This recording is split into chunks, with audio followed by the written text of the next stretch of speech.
This example comes from section 2.5, the quotient rule. So unlike some of the earlier examples that we did in the product rule, where really the product rule wasn't even necessary, we could have just multiplied out the terms that we had. In this case it really is. We've got a cubic polynomial on top divided by a quadratic polynomial on the bottom.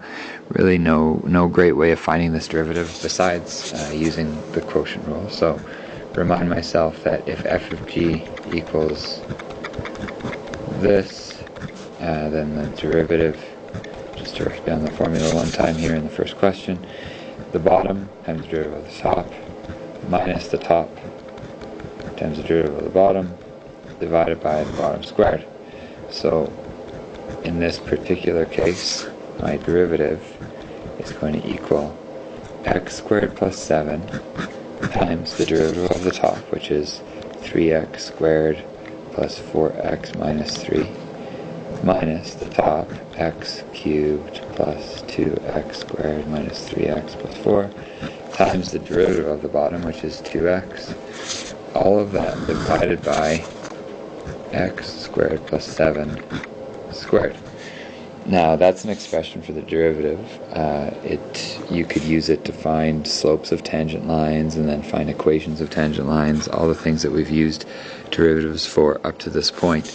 If you're asked to simplify that further, it would actually require you to do some ugly expanding here to multiply on the top and say, oh well, I can have 3x to the 4 plus 4x cubed minus 3x squared plus 21x squared plus 28x minus 21, and then minus, and be careful with that minus because it applies to everything that comes after it, 2x to the 4 minus 4x cubed plus 6x squared minus 8x.